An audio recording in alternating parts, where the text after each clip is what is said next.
আমি ইকরা হামিদা চৌধুরী। আমার প্রশ্নটি হচ্ছে বাংলাদেশের নাগরিকদের ডেটা সেফটি নিয়ে।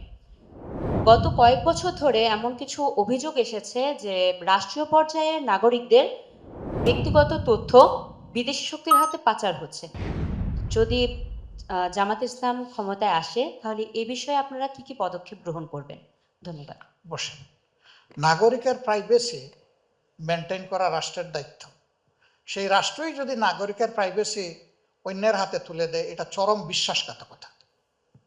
তার সমস্ত ডাটা ইনফরমেশন যদি যেখানে সেখানে সেল করে দেওয়া হয়, আমি এটাকে সেল বলব, কার্যত একটা জাতিকেই বিক্রি করে দেওয়ার সময় আমাদের থেকে যখন রেজিস্টার শুরু হবে, তখন এই জায়গায় ওই শিক্ষার মতো সকল সর্বাগ্রে হাত দিতে হবে।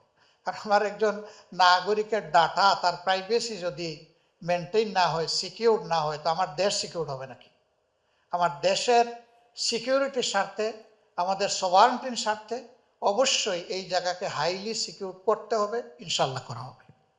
এই জায়গা আমরা কারো হাতে তুলে দেবো না, ইনশাল্লাহ। আমরা ফিরে আন